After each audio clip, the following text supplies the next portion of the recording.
remember the color of the sky. It was a blue so deep, so innocent, it hurt to look at. Sunday, December 7th, 1941. I was leaning against the railing of the USS Arizona, feeling the morning sun warm my white uniform. Hawaii didn't feel like a place of war. It felt like a postcard. I saw sailors playing baseball on the dock, others writing letters to their mothers in Kansas or girlfriends in New York. The air smelled of fresh coffee, sea salt, and diesel oil. But I knew what was coming. And the tragedy didn't start with the bombs. It started with arrogance. Hours earlier at the Opana Point radar station, I saw two privates, Lockard and Elliott. I was there, invisible in the corner of the room, when they saw a massive blip on the radar screen. It was the biggest signal they had ever seen. They called the command center. I heard Lieutenant Tyler's response. "Don't worry about it. It's probably just the B-17s coming in from California." I wanted to scream. I wanted to shake the lieutenant by his shoulders. Those weren't friendly bombers.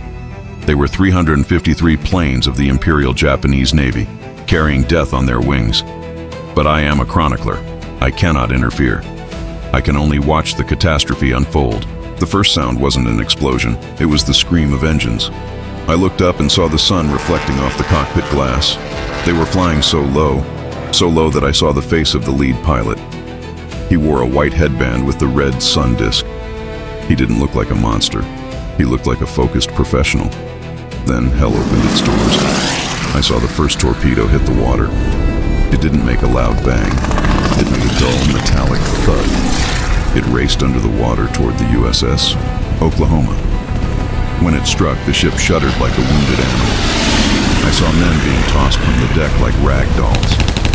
The ship began to capsize in a matter of minutes, trapping hundreds of men in the darkness of steel and water. I ran across the deck of the Arizona. The chaos was absolute. Sailors were rushing out of their bunks in pajamas, some still holding toothbrushes, staring at the sky in confusion. "It's a drill. It has to be a drill," a sergeant shouted next to me. Seconds, later, a machine gun bullet tore through his chest. Blood stained his immaculate white uniform. It was no drill. And then, the moment that defined the war.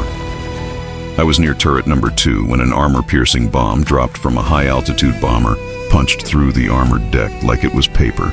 It didn't explode on impact. It penetrated deep, right into the ammunition magazine. There was a half-second of silence, a suction in the air. The explosion that followed wasn't just sound. It was the end of the world. The USS Arizona, a steel giant, was lifted out of the water. I was thrown against the bulkhead, my ears ringing, blinded by a fireball that rose 500 feet into the air. More than 1,000 men died in that single second. They had no chance to fight, no chance to pray. They were vaporized. I crawled to the railing. The bay water was on fire. Oil was leaking from the wounded ships and burning on the surface. I saw men swimming in that burning oil, screaming for help, their skin blackened by soot and burns. I looked at the USS Nevada. It was the most heroic scene I saw that day. It was the only ship trying to make a run for it, fighting to reach the open sea. The ship's band, believe it or not, kept playing the national anthem while bombs fell around them, but the Japanese saw it. They dove onto the Nevada like vultures, trying to sink it in the channel to block the exit. As black smoke covered the Hawaiian sun, turning day into night, I thought. The Japanese are tactically brilliant, but strategically suicidal. They have just guaranteed that every man, woman, and child in America will want to see them burn. Many historians say Pearl Harbor was a Japanese tactical success, but the greatest strategic mistake in history. They destroyed old battleships but didn't touch the aircraft carriers or the fuel tanks. Do you think if they had destroyed the fuel, the war would have ended differently? Leave your theory in the comments. The scene changed. The tropical heat gave way to the chill of Washington. I was in the Oval Office. The air was heavy, thick with cigarette smoke and fear. I saw Franklin Delano Roosevelt. He was sitting behind his desk, surrounded by generals and aides all talking at once. But what impressed me wasn't his power. It was his physical frailty contrasting with his mental strength. I saw him try to stand up, gripping the arms of his chair. his legs paralyzed by polio trembling under his weight. He refused help. He needed to stand, if only metaphorically. His face was gray with deep circles under his eyes. He knew the Pacific Fleet was at the bottom of the sea. I peeked over his shoulder as he edited the speech he would give to Congress. The first draft read, "A date which will live in world history." He crossed it out forcefully and wrote by hand, "A date which will live in infamy." That single word changed everything. Infamy isn't just an attack. It's a moral crime. It's a betrayal. I went with him to Congress. I was in the gallery when he spoke. His voice didn't shake. It was firm, grave, full of a controlled rage that was far scarier than screaming. When he said, "No matter how long it may take us, the American people in their righteous might will win through to absolute victory," I saw the congressmen, who days before were fighting amongst themselves about entering the war, applaud as a single body. Japan didn't just unite the army, it united the American soul. I left Washington and traveled the country in the following weeks. What I saw was terrifying for any enemy of America. I saw lines of young men wrapping around the blocks of recruitment centers. Farm boys, factory workers, students. They didn't just want to enlist, they wanted revenge. I saw Detroit's auto factories stop making civilian cars overnight. Assembly lines were reconfigured. Where once a Ford rolled off the line, I now saw the carcass of a B-24 bomber.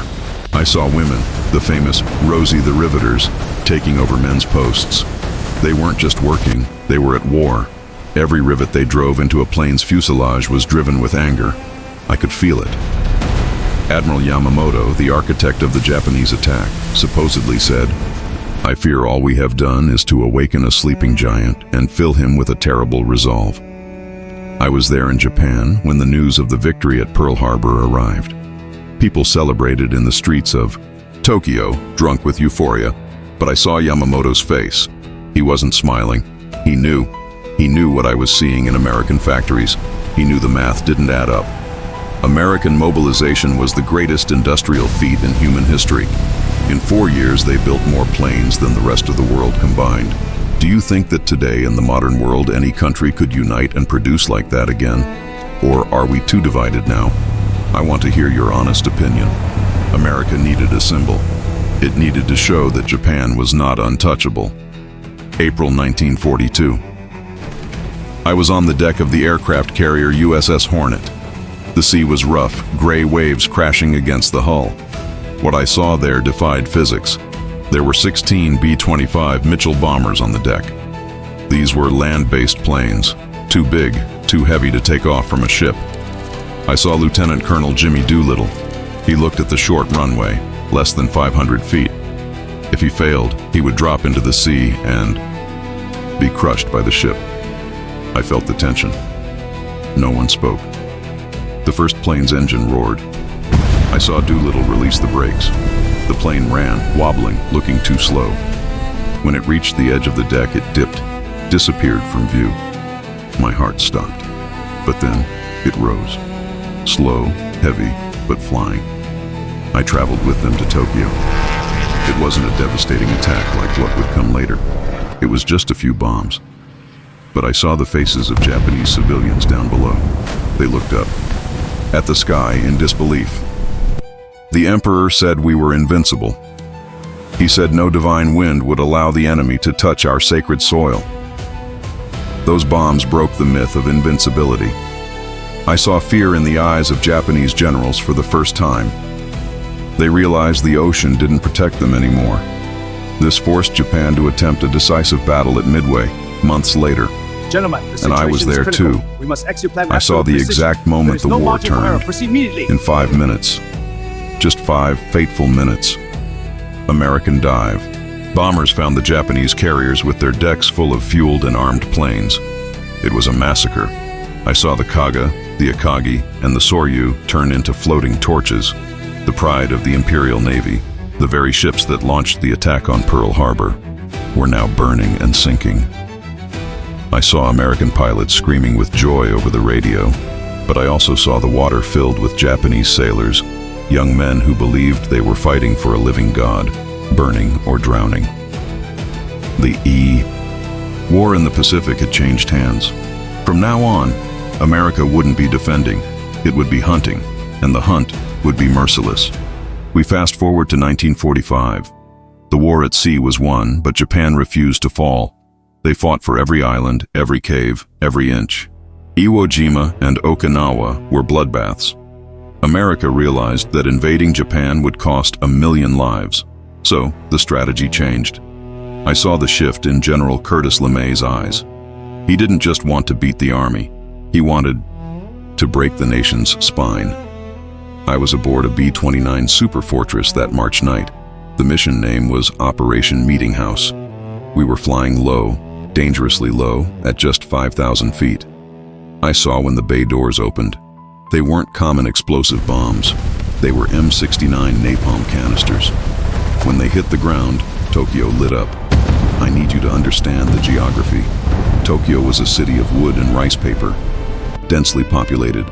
When the napalm touched the roofs, there was no explosion. There was ignition. I saw, from above, entire neighborhoods merge into a single bright orange stain. The heat rose so fast it created its own weather system. Fire winds sucked the oxygen out of the streets, suffocating those who didn't burn. I went down to the ground, invisible amidst the hell. What I saw, God, what I saw makes Pearl Harbor look like a traffic accident. I saw the Sumida River boil. People jumped into the water to escape the flames, but the water was so hot it killed them. I saw mothers carrying babies on their backs who were no longer alive, running aimlessly because the fire was coming from all sides.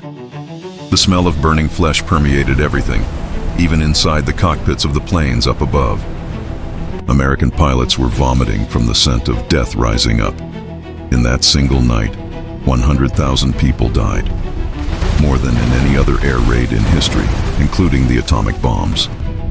I looked at the red sky and thought, this isn't war. This is the end.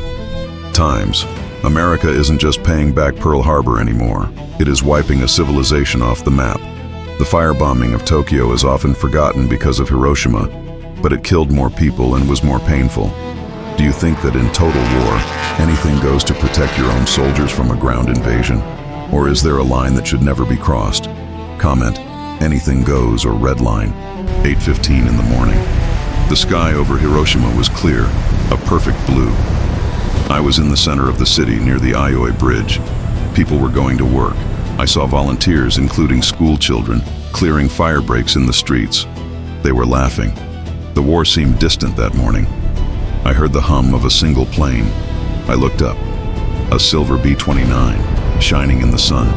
The Enola Gay. It looked harmless, alone. I saw a small black object detach from the belly of the plane. It fell for 43 seconds. Then, the universe cracked open. There was no sound in the first instant, only light. A white light, pure, brighter than 1,000 suns. I felt my eyes burn even though they were closed. The ground temperature rose to 4,000 degrees Celsius in a millisecond. I saw birds catch fire in mid-flight. I saw the steel of bridges melt like butter. I saw the people closest to the hypocenter. They simply evaporated. No bodies remained. Only black shadows printed on the sidewalks and stone walls, where the nuclear light was blocked by their bodies. Then came the shockwave, the sound, a roar that flattened the entire city. Concrete buildings were crushed. Glass flew at supersonic speeds, turning into millions of invisible guillotines. Minutes later, I walked through what remained. It was a gray, smoking desert. I saw survivors, figures that barely looked human, with skin hanging in strips, walking with arms extended forward, like ghosts, begging for water. They didn't know what had happened. No one knew. Was it a meteor? Someone asked. No, it was the atom. Science, used for ultimate destruction. 3 days later, in Nagasaki, I saw the same horror repeat itself. Japan, the nation of samurais who swore never to surrender, finally understood they weren't fighting an army, but a force of nature. The moral dilemma of the atomic bomb is the greatest in modern history. Americans say it saved millions of lives by avoiding an invasion. Critics say it was a crime against humanity, seeing the suffering I described. What is your position? Was the bomb a necessary evil? The silence of victory is different from the silence of death. It is solemn. I am aboard the USS Missouri. The battleship is a mountain of steel anchored in Tokyo Bay. The sky is cloudy, gray, matching the mood of the Japanese. I saw the Japanese delegation arrive. It was a pathetic and powerful scene. They climbed the ship's ladder with difficulty. Foreign Minister Mamoru Shigemitsu was visibly limping, leaning on a cane, his artificial leg creaking in the silence of the deck. They wore top hats and formal tailcoats, looking like antique dolls in a modern world of steel and guns. I saw American sailors hanging from every mast, every gun turret, looking down in silence. There were no boos, just the weight of 4 years of hate and death. I saw General Douglas MacArthur. He wore no medals, no ceremonial sword, just his khaki uniform, no tie, and his aviator sunglasses. He looked like a giant next to the Japanese. His posture said it all. We won.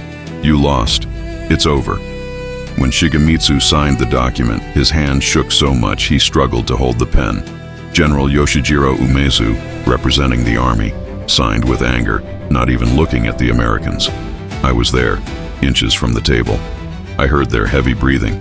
The humiliation was palpable. The empire of the rising sun, which started the war with a treacherous attack on a sunny Sunday, was now kneeling on a cloudy Sunday, surrounded by the greatest armada the world has ever seen. MacArthur went to the microphone and said, "It is my earnest hope that from this solemn occasion a better world shall emerge." Soon after, the sky darkened again. But it wasn't clouds. It was 450 American planes flying in formation over the ship. The roar of the engines made the deck vibrate. It was the final exclamation point, the definitive warning. Don't ever try this again. Today, I return to Hawaii. I am at the USS Arizona Memorial. Below me, the ship is still there, the steel tomb of 1,102 men. I see something that gives me chills. Drops of oil still rise to the surface, staining the blue water. They call it the black tears of the Arizona. The ship is still crying, 80 years later. But I see something else. I see Japanese tourists and American veterans side by side. I see the Prime Minister of Japan and the President of the USA throwing flowers into the water together. The lesson was learned with blood, fire, and radiation. Japan, destroyed, was reborn not as a military empire, but as an economic powerhouse and one of America's most faithful allies. America learned that total victory requires total responsibility. I saw hate turn into alliance. I saw the city of Hiroshima, today green and vibrant, where they said nothing would grow for 70 years. History is cyclical, my friends. Arrogance leads to war. War leads to destruction. And destruction, if we are lucky, leads to wisdom. Japan woke the giant. The giant crushed Japan. And in the ashes, both found a way to walk together. This was my journey. I saw the beginning in paradise and the end in hell. If this story made you feel the weight of history, leave a like and subscribe. I am the Time Chronicler, and history never dies as long as there is someone to tell it. Until the next trip.